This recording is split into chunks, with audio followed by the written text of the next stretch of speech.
Here I am. I was just double checking. It feels like it's been so long since I did this that I just forgot how to everything.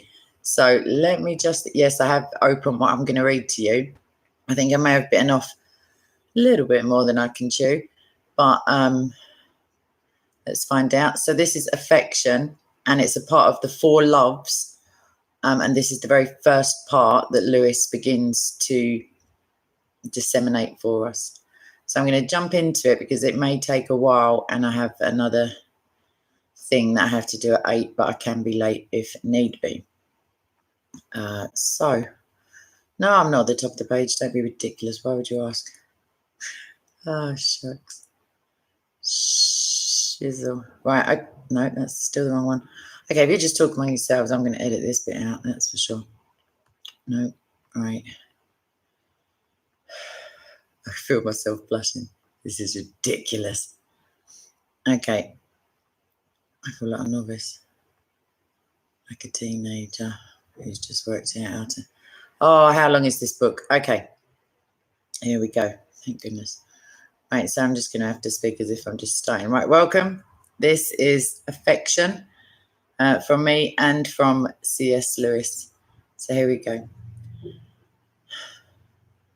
I begin with the humblest and most widely diffused of loves, the love in which our experience seems to differ least from that of the animals. Let me add at once that I do not on that account give it a lower value. Nothing in man is either worse or better for being shared with the beasts. When we blame a man for being a mere animal, we do not mean that he displays animal characteristics, for we all do, but that he displays these and only these on occasions where the specifically human was demanded. When we call him brutal, we usually mean that he commits cruelties impossible to most real brutes. They're not clever enough.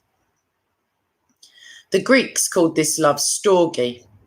I shall here call it simply affection. My Greek lexicon defines storge as affection, especially of parents to offspring, but also of offspring to parents, and that, I have no doubt, is the original form of the thing, as well as the central meaning of the word. The image we must start with is that of a mother nursing a baby, a bitch or a cat with a basket full of puppies or kittens, all in a squeaking, nuzzling heap together, purrings, lickings, baby talk, milk, warmth, the smell of young life. The importance of this image is that it presents us at the very outset with a certain paradox. The need and need love of the young is obvious. So is the gift love of the mother. She gives birth, gives suck, gives protection. On the other hand, she must give birth or die. She must give suck or suffer. That way, her affection too is a need love. There is the paradox. It is a need love, but what it needs is to give. It is a gift love, but it needs to be needed. We shall have to return to this point. But even in animal life, and still more in your own, affection extends far beyond the relation of mother and young. This warm comfortableness, this satisfaction in being together, takes in all sorts of objects. It is indeed the least discriminating of loves. There are women for whom we can predict few wooers, and men who are likely to have few friends. They have nothing to offer. But almost anyone can become an object of affection. The ugly, the stupid, even the exasperating. There need be no apparent fitness between those whom it unites. I have seen it felt for an imbecile, not only by his parents, but by his brothers. It ignores the barriers of age, sex, class, and education. It can exist between a clever young man from the university and an old nurse, though their minds inhabit different worlds. It ignores even the barriers of species. We see it not only between dog and man, but more surprisingly, between dog and cat. Gilbert White claims to have discovered it between a horse and a hen. Some of the novelists have seized this well. In Tristram Shandy, My Father and Uncle Toby are so far from being united by any community of interests or ideas that they cannot converse for 10 minutes without cross purposes. But we are made to feel their deep mutual affection. So with Sancho Panza, Pickwick and Samuela, Dick Swiveller and the Marchioness. So too, though probably without the author's conscious intention, in The Wind in the Willows. The quaternion of mole, rat, badger and toad suggests the amazing heterogeneity possible between those who are bound by affection. But affection has its own criteria. Its objects have to be familiar. We can sometimes point to the very day and the hour when we fell in love or began a new friendship. I doubt if we ever catch affection beginning. To become aware of it is to become aware that it has already been going on for some time. The use of old or vieux as a term of affection is significant. The dog barks at strangers who have never done it any harm and wags its tail for old acquaintances, even if they never did it any good. The child will love a crusty old gardener who has hardly ever taken any notice of it and shrink from the visitor who is making every attempt to win its regard. But it must be an old gardener, one who has always been there. The short but seemingly immemorial always of childhood. Affection, as I have said, is the humblest love. It gives itself no airs. People can be proud of being in love or of friendship. Affection is modest, even furtive and shamefaced. Once, when I had remarked on the affection quite often found between cat and dog, my friend replied, "Yes, but I bet no dog would ever confess it to the other dogs." That is at least a good caricature of much human affection. Let homely faces stay at home, says Comus. Now, affection has a very homely face. So have many of those for whom we feel it. It is no proof of our refinement or perceptiveness that we love them, nor that they love us. What I have called appreciative love is no basic element in affection. It usually needs absence or bereavement to set us praising those to whom only affection binds us. We take them for granted, and this taking for granted, which is an outrage in erotic love, is here right and proper up to a point. It fits the comfortable, quiet nature of the feeling. Affection would not be affection if it was loudly and frequently expressed. To produce it in public is like getting your household furniture out for a move. It did very well in its place, but it looks shabby or tawdry or grotesque in the sunshine. Affection almost slinks or seeps through our lives. It lives with humble undress, private things, soft slippers, old clothes, old jokes, the thump of a sleepy dog's tail on the kitchen floor, the sound of a sewing machine, a gollywog left on the lawn. But I must at once correct myself. I am talking of affection as it is when it exists apart from the other loves. It often does so exist, often not. As gin is not only a drink in itself, but also a base for many mixed drinks. So affection, besides being a love itself, can enter into the other loves and colour them all through and become the very medium in which from day to day they operate. They would not perhaps wear very well without it. To make a friend is not the same as to become affectionate, but when your friend has become an old friend, all those things about him, which had originally nothing to do with the friendship, become familiar and dear with familiarity. As for erotic love, I can imagine nothing more disagreeable than to experience it for more than a very short time without this homespun clothing of affection. That would be a most uneasy condition, either too angelic or too animal, or each by turn, never quite great enough or little enough for man.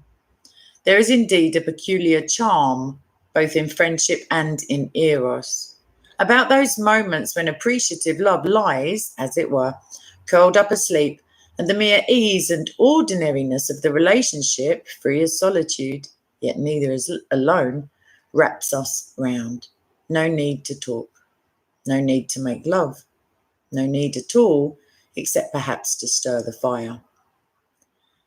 This blending and overlapping of the loves is well kept before us by the fact that at most times and places, all three of them had in common, as their expression, the kiss. In modern England, friendship no longer uses it, but affection does, and eros does.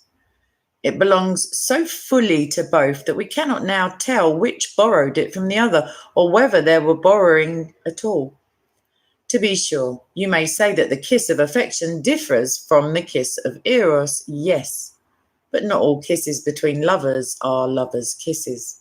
Again, both these loves tend, and it embarrasses many moderns, to use a little language or baby talk. And this is not peculiar to the human species. Professor Lorenz has told us that when jackdaws are amorous, their calls consist chiefly of infantile sounds reserved by adult jackdaws for these occasions. We and the birds have the same excuse.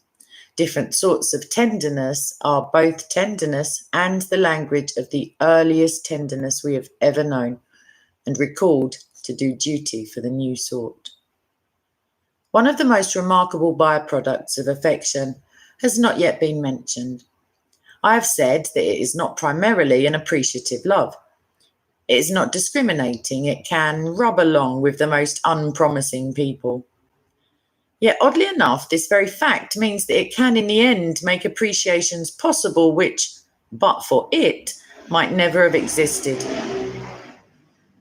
We may say, and not quite untruly, that we have chosen our friends and the woman we love for their various excellencies, for beauty, frankness, goodness of heart, wit, intelligence, or whatnot.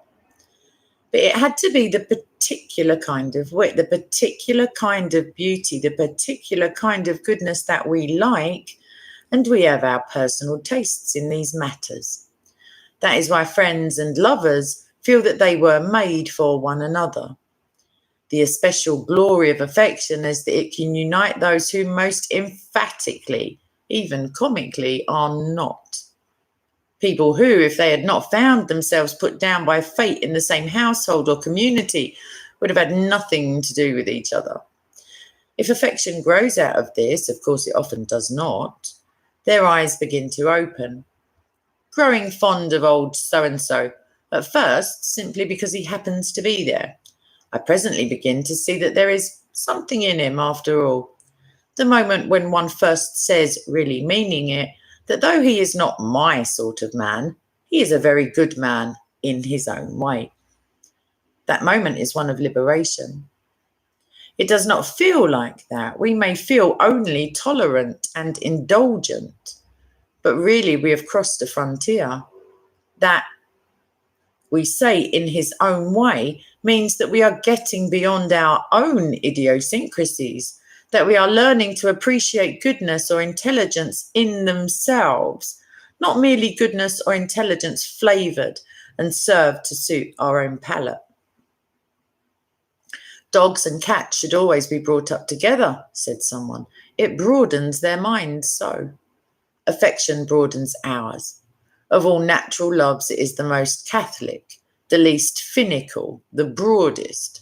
The people with whom you are thrown together in the family, the college, the mess, the ship, the religious house, are from this point of view a wider circle than the friends, however numerous, whom you have made for yourself in the outer world. But having a great many friends, I do not prove that I have a wide appreciation of human excellence. You might as well say I prove the width of my literary taste by being able to enjoy all the books in my own study. The answer is the same in both cases. You chose those books. You chose those friends. Of course they suit you. The truly wide taste in reading is that which enables a man to find something for his needs on the sixpenny tray outside any second-hand bookshop. The truly wide taste in humanity will similarly find something to appreciate in the cross-section of humanity whom one has to meet every day. In my experience, it is affection that creates this taste, teaching us first to notice, then to endure, then to smile at, then to enjoy, and finally to appreciate the people who happen to be there. Made for us? Thank God, no. They are themselves odder than you could have believed and worth far more than you could have guessed. And now we are drawing near the point of danger. Affection, I have said, gives itself no airs. Charity, said St. Paul, is not puffed up. Affection can love the unattractive. God and his saints love the unlovable. Affection does not expect too much, turns a blind eye to faults, revives easily after quarrels. Just so charity suffers long and is kind and forgives. Affection opens our eyes to goodness we could not have seen or should not have appreciated without it. So does humble sanctity. If we dwelled exclusively on these resemblances, we might be led on to believe that this affection is not simply one of the natural loves, but is love himself, working in our human hearts and fulfilling the law. Were the Victorian novelists right after all? Is love of this sort really enough? Are the domestic affections, when in their best and fullest development, the same thing as the Christian life? The answer to all these questions, I submit, is certainly no. I do not mean simply that these novelists sometimes wrote as if they had never heard the text about hating wife and mother and one's own life also. That, of course, is true. The rivalry between all natural loves and the love of God is something a Christian dare not forget. God is the great rival, the ultimate object of human jealousy, that beauty, terrible as the Gorgons, which may at any moment steal from me, or it seems like stealing to me, my wife or husband's or daughter's heart. The bitterness of some unbelief, though disguised even from those who feel it as anti-clericalism or hatred of superstition, is really due to this. But I am not at present thinking of that rivalry. We shall have to face it in a later day. For the moment, our business is more down to earth. How many of these happy homes really exist? Worse still, are all the unhappy ones unhappy because affection is absent? I believe not. It can be present, causing the unhappiness. Nearly all the characteristics of this love are ambivalent. They may work for ill as well as for good. By itself, left simply to follow its own bent, it can darken and degrade human life. Excuse me. The debunkers and anti-sentimentalists have not said all the truth about it, but all they have said is true. Symptomatic of this, perhaps, is the odiousness of nearly all those treacly tunes and saccharine poems in which popular art expresses affection. They are odious because of their falsity. They represent as a ready-made recipe for bliss and even for goodness what is in fact only an opportunity. There is no hint that we shall have to do anything, only let affection pour over us like a warm shower, bath and all. It is implied we'll be well. Affection, we have seen, includes both need love and gift love. I begin with the need, our craving for the affection of others. Now, there is a clear reason why this craving of all love cravings easily becomes the most unreasonable. I have said that almost anyone may be the object of affection, yes, and almost everyone expects to be. The egregious Mr. Pontifex in The Way of All Flesh is outraged to discover that his son does not love him. It is unnatural for a boy not to love his own father. It never occurs to him to ask whether, since the first day the boy can remember, he has ever done anything or said anything that could excite love. Similarly, at the beginning of King Lear, the hero is shown as a very unlovable old man, devoured with a ravenous appetite for affection. I'm driven to literary examples because you, the listener, and I do not live in the same neighbourhood. If we did, there would unfortunately be no difficulty about replacing them with examples from real life. The thing happens every day, and we can see why. We all know that we must do something, if not to merit, at least to attract erotic love or friendship. But affection is often assumed to be provided ready-made by nature, built in, laid on the house. We have a right to expect it. If the others do not give it, they are unnatural. This assumption is no doubt the distortion of a truth. Much has been built in because we are mammalian. Instinct will provide at least some degree, often a high one, of maternal love. Because we are a social species, familiar association provides a milieu in which, if all goes well, affection will arise and grow strong, without demanding any very shining qualities in its objects. If it is given us, it will not necessarily be given us on our merits. We may get it with very little trouble. From a dim perception of the truth, many are loved with affection far beyond their deserts. Mr. Pontifex draws the ludicrous conclusion, therefore I, without desert, have a right to it. It is as if, on a far higher plane, we argued that because no man by merit has a right to the grace of God, I, having no merit, am entitled to it. There is no question or rights in either case. What we have is not a right to expect, but a reasonable expectation of being loved by our intimates, if we and they are more or less ordinary people. But we may not be. We may be intolerable. If we are, nature will work against us. For the very same conditions of intimacy which make affection possible also, and no less naturally, make possible a peculiarly incurable distaste, a hatred as immemorial, constant, unemphatic, almost at times unconscious, as the corresponding form of love. Siegfried, in the opera, could not remember a time before every shuffle, mutter and fidget of his dwarfish foster father had become odious.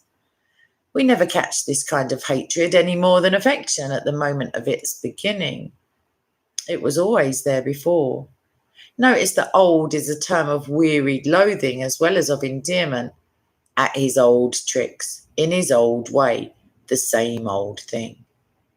It would be absurd to say that Lear is lacking in affection. Insofar as affection is need love, he is half crazy with it. Unless in his own way he loved his daughters, he would not so desperately desire their love. The most unlovable parent or child may be full of such ravenous love, but it works to their own misery and everyone else's. The situation becomes suffocating.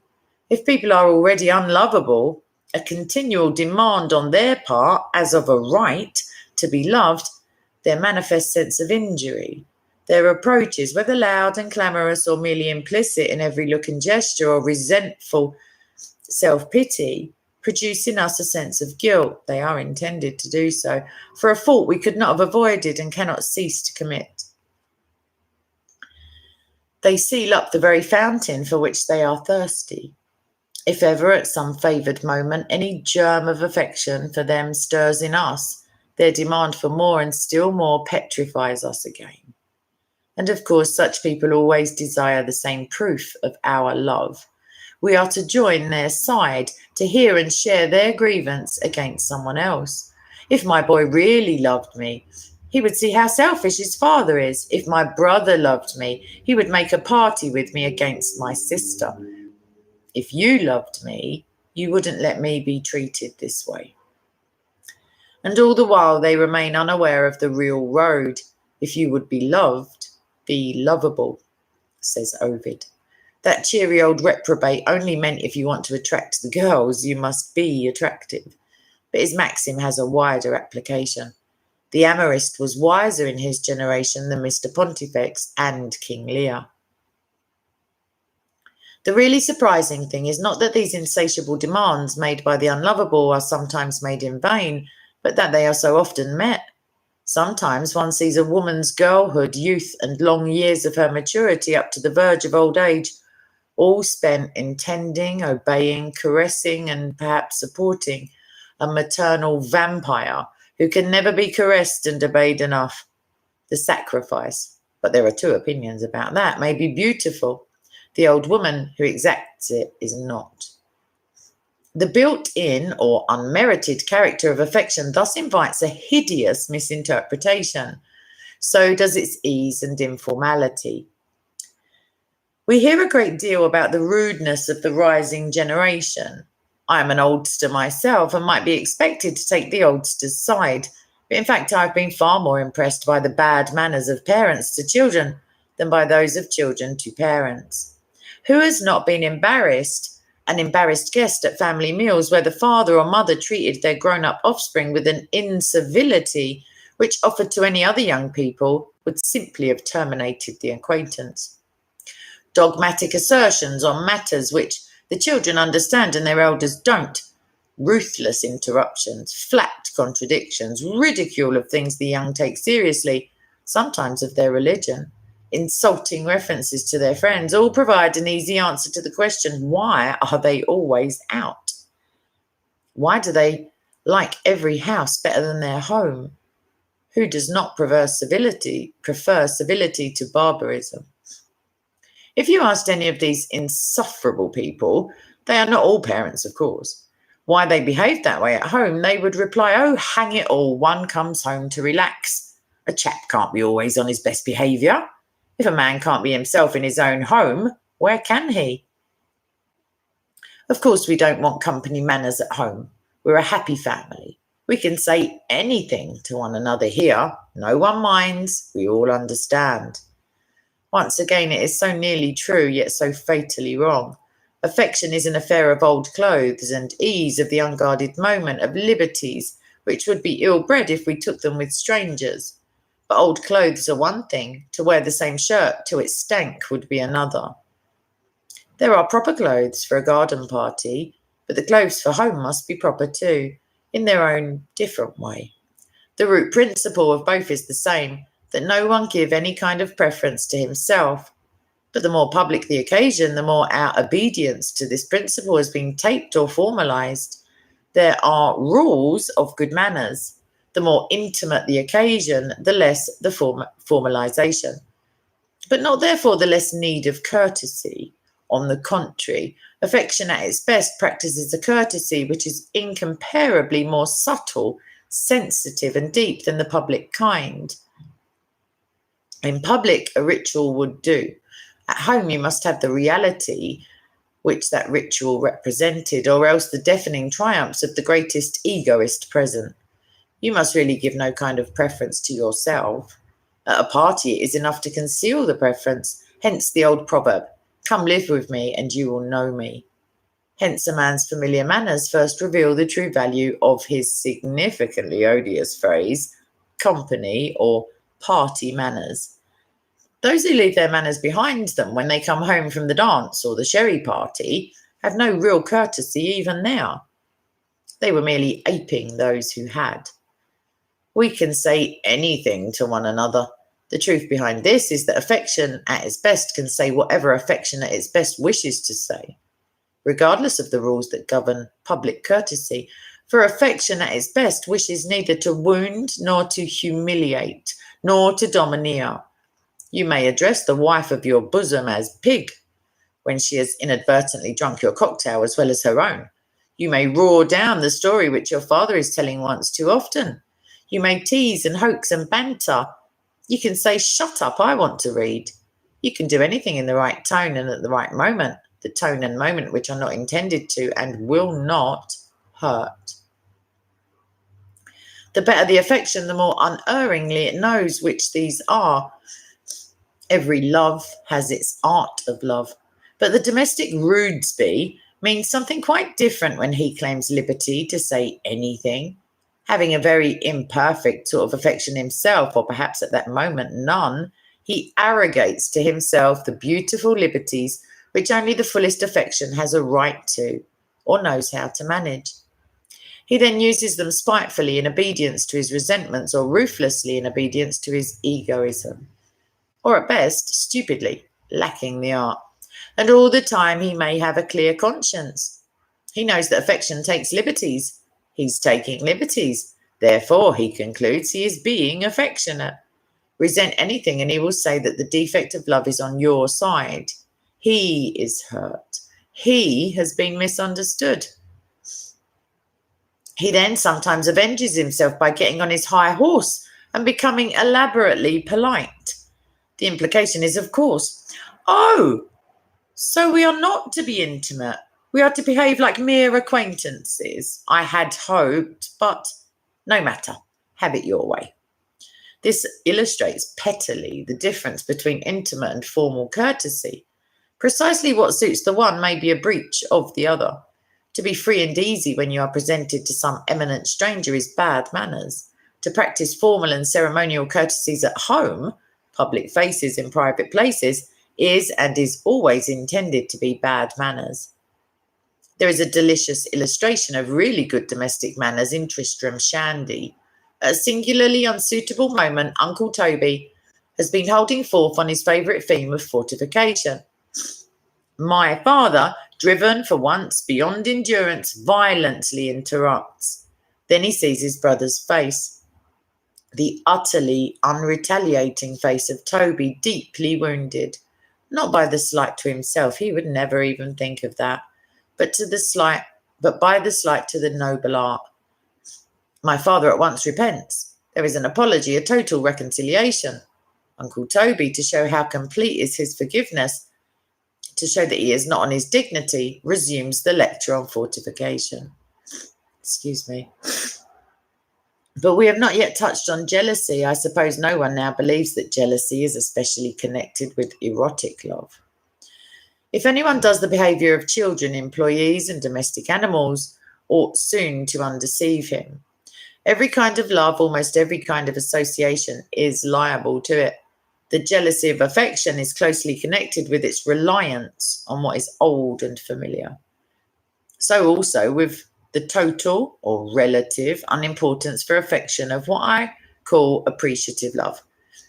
We don't want the old familiar faces to become brighter or more beautiful, the old ways to be changed even for the better, the old jokes and interests to be replaced by exciting novelties. Change is a threat to affection. A brother and sister, or two brothers, for sex here is not at work, grow to a certain age sharing everything. They have read the same comics, climbed the same trees, been pirates or spacemen together, taken up and abandoned stamp collecting at the same moment. Then the dreadful thing happens. One of them flashes ahead, discovers poetry or science or serious music, or perhaps undergoes a religious conversion. His life is flooded with the new interest.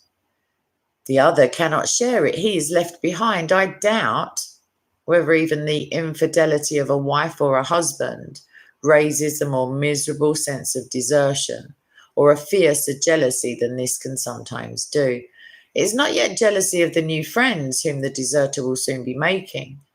That will come. At first, it is jealousy of the thing itself, of this science, this music, this God, always called religion or all this religion in some contexts. The jealousy will probably be expressed by ridicule.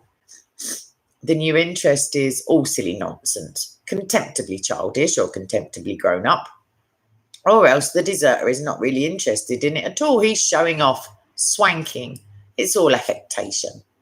Presently, the books will be hidden, the scientific specimens destroyed, the radio forcibly switched off the classical programs. For affection is the most instinctive, in that sense, the most animal of the loves. Its jealousy is proportionately fierce. It snarls and bares its teeth like a dog whose food has been snatched away, and why would it not? Something or someone has snatched away from the child I am picturing his lifelong food, his second self. His world is in ruins. But it is not only children who react thusly. Few things in the ordinary peacetime life of a civilized country are more nearly fiendish than the rancour with which a whole unbelieving family will turn on the new member of it who has become a Christian, or a whole lowbrow family on the one who shows signs of becoming an intellectual. This is not, as I once thought, simply the innate and, as it were, disinterested hatred of darkness for light. A church-going family in which one has gone atheist will not always behave any better. It is the reaction to a desertion, even to robbery. Someone or something has stolen our boy or girl. He who was one of us has become one of them. What right had anybody to do it? He is ours. But once change has thus begun, who knows where it will all end? And we were all so happy and comfortable before, and doing no one any harm.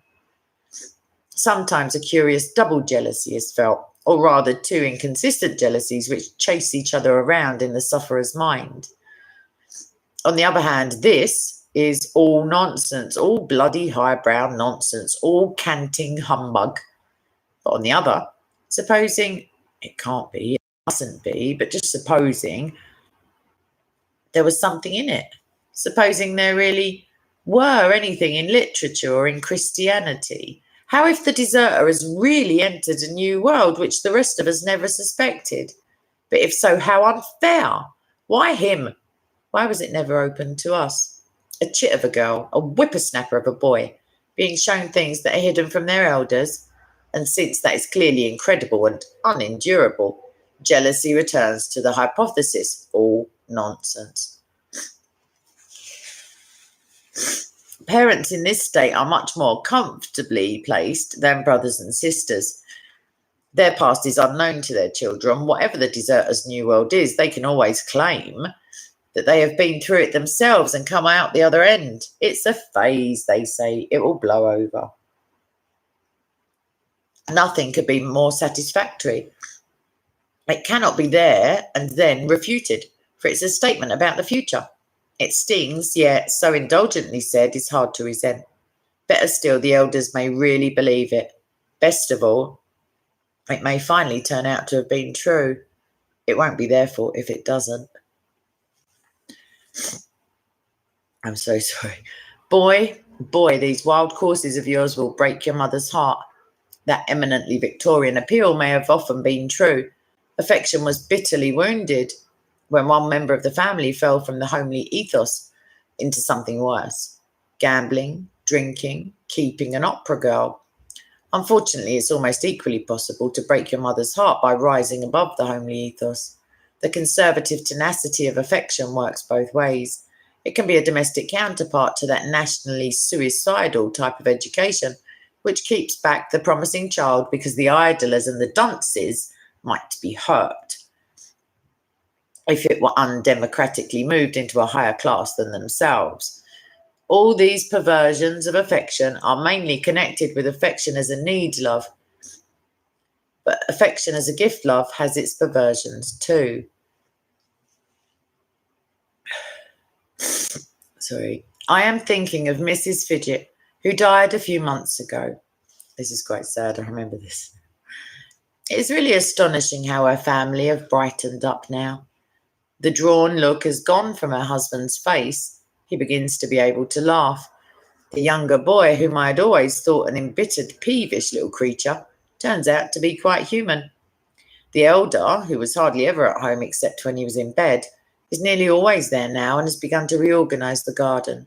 The girl, who was always supposed to be delicate, though I never found out what exactly the trouble was, now has the riding lessons which were once out of the question, dances all night and plays any amount of tennis. Even the dog, who was never allowed out except on a lead, is now a well-known member of the Lamppost Club in their road. Mrs. Fidget very often said that she lived for her family, and it was not untrue. Everyone in the neighbourhood knew it. She lives for her family, they said. What a wife and mother.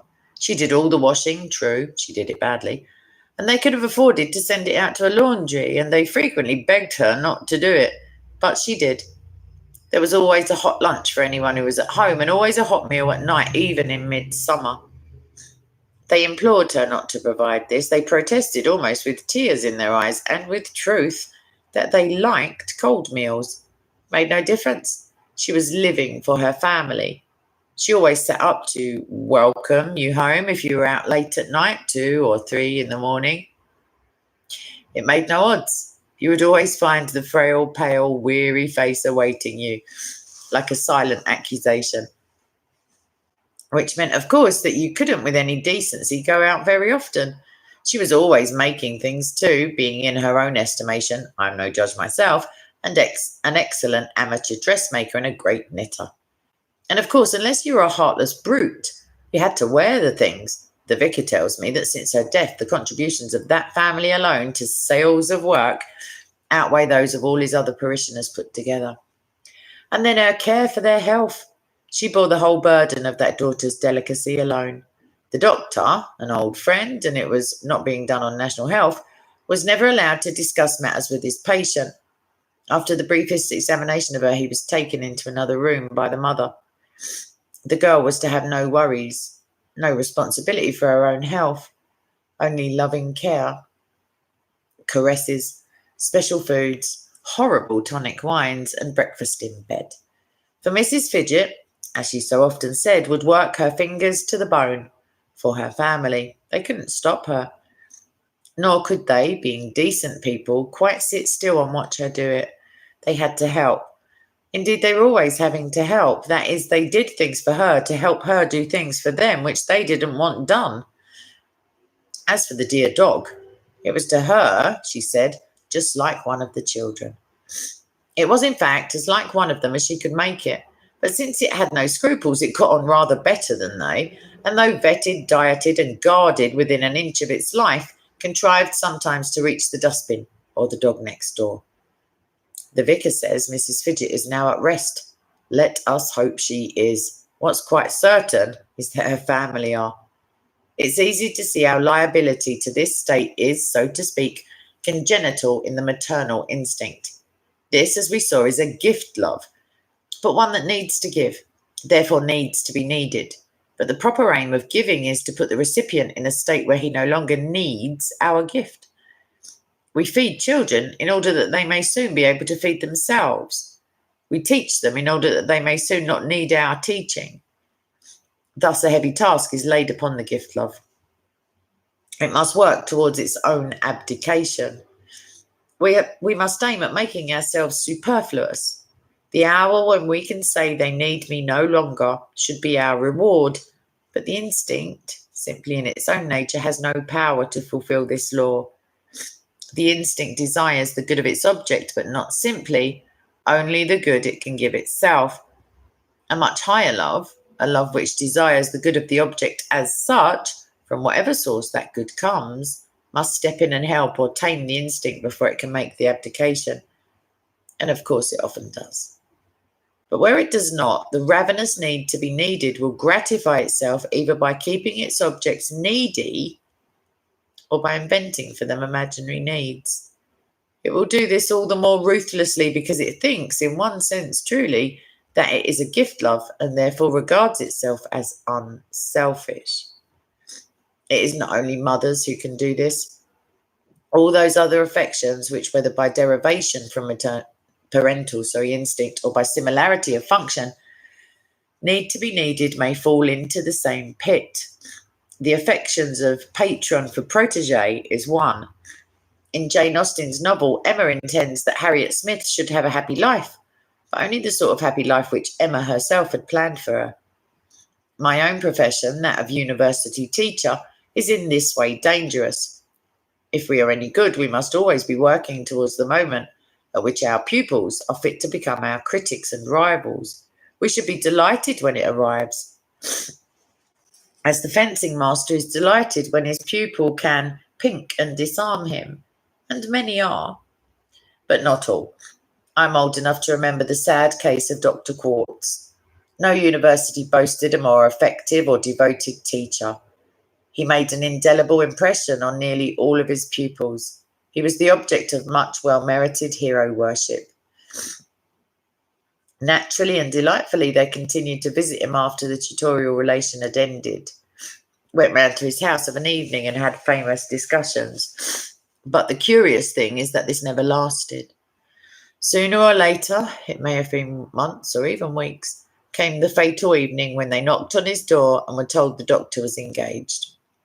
After that, he would always be engaged. They were banished forever. This was because, at their last meeting, they had rebelled. They had asserted their independence, differed from the master, and supported their own view, perhaps not without success. Faced with the very dependence he had laboured to produce, Dr. Quartz could not bear it. Wotan had toiled to create the free Siegfried. Presented with the free Siegfried, he was enraged. This terrible need to be needed often finds its outlet in pampering an animal. To learn that someone is fond of animals tells us very little until we know in which way. For there are two ways. On the one hand, the higher and domesticated animal is, so to speak, a bridge between us and the rest of nature. We all at times feel somewhat painfully our human isolation, from the subhuman world, the atrophy of instinct, which our intelligence entails, our excessive self-consciousness, the innumerable complexities of our situation. If only we could shuffle it all off. We must not, and incidentally we cannot, become beasts, but we can be with a beast. It is personal enough to give the word with a real meaning, yet it remains very largely an unconscious little bundle of biological impulses.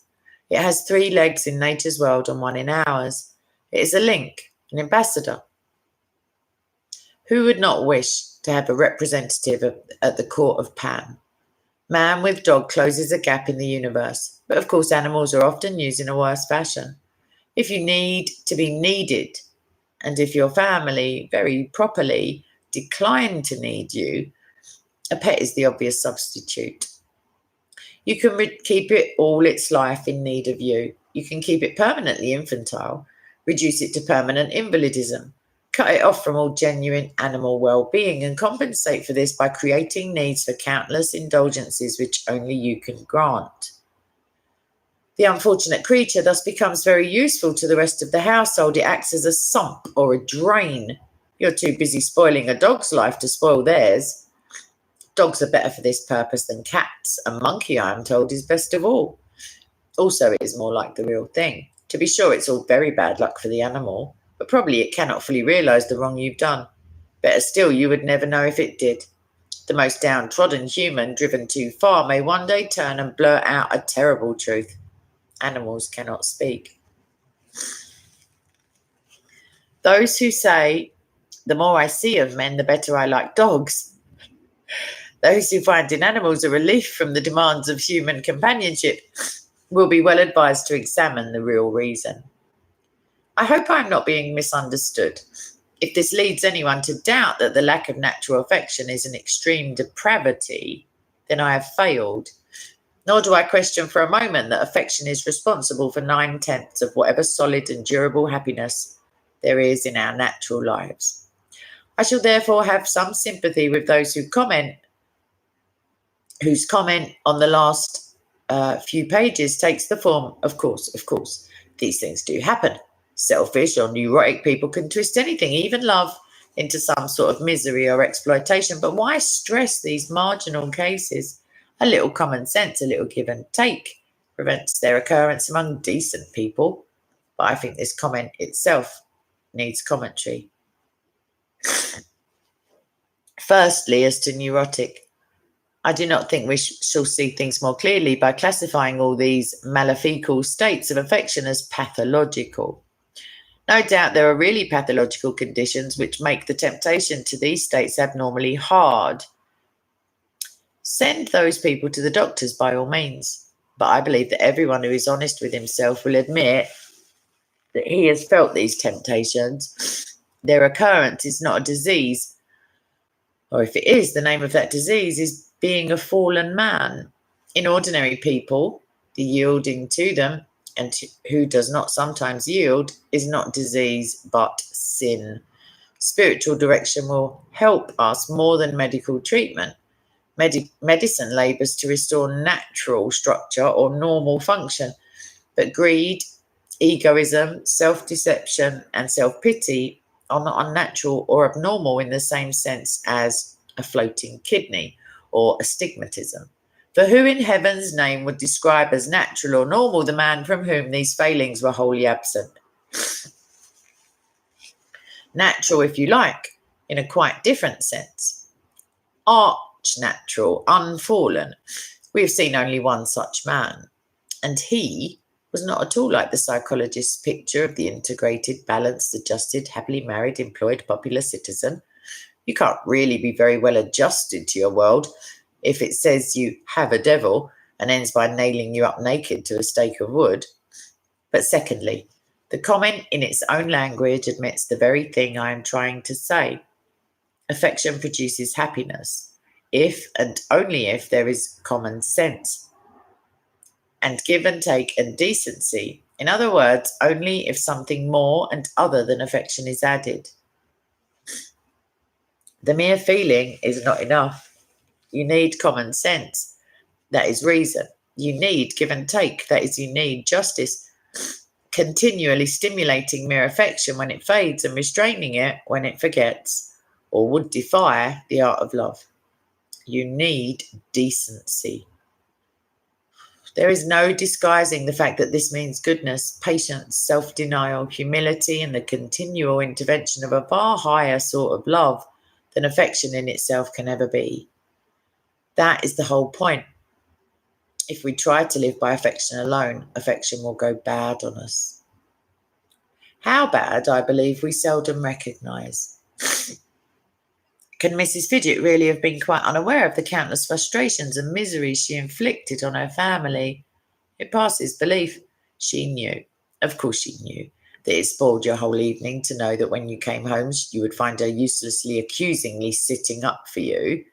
She continued all these practices because if she dropped them, she would have been faced with the fact she was determined not to see. Would have known that she was not necessary. This is the first motive. Then, too, the very laboriousness of her life silenced her secret doubts as to the quality of her love. The more her feet burned and her back ached, the better.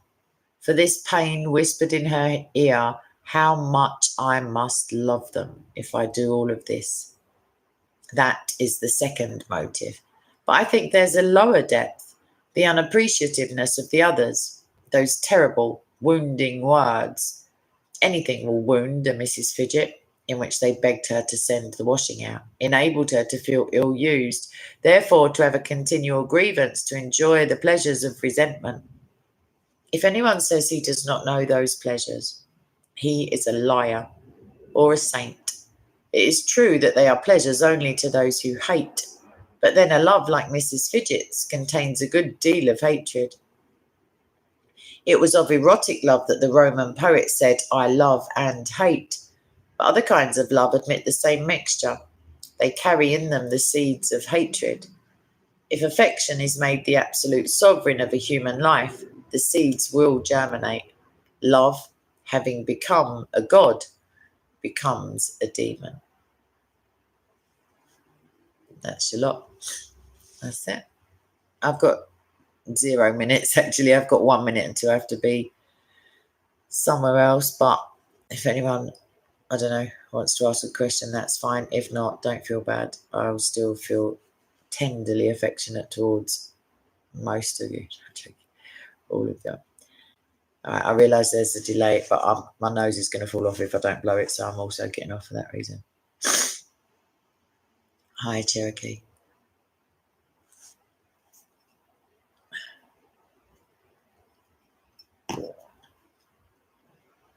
Okay. All right, then. I apologise for breaking up your little chat, but I'm going to end this now. And that's lovely. Thank you. Okay, so I don't know if you're in here. Jeff, I'll literally see you any second. Also, I don't know if Jordan's here or Armour or Chuck or anyone, but yep, I'll be over momentarily. All right. Oh, you're very welcome, John. Anybody who's a member or like on pause as a member or on Patreon or PayPal, please get Skype and find me on there, SOCO Films, and Cherokee you as well, obviously goes without saying, because we've got a little group thing, and I'm going to do a little live stream, if that's even a word for it, there now. So I don't want to keep them waiting. And yeah, lots of love, and I will, or lots of affection, whatever you like. I'm going to do the other 3 loves maybe after I just, like, I don't know, get my act together and I'm able to read for more than half an hour without, like, choking on my own, the stuff in my nose. Anywho, literally just rambling now. So I hate goodbyes. That's my problem. All right, so I'll press the first button and I'll say, like, thanks for being with me with my first live stream for a while, and see you tomorrow. Bye.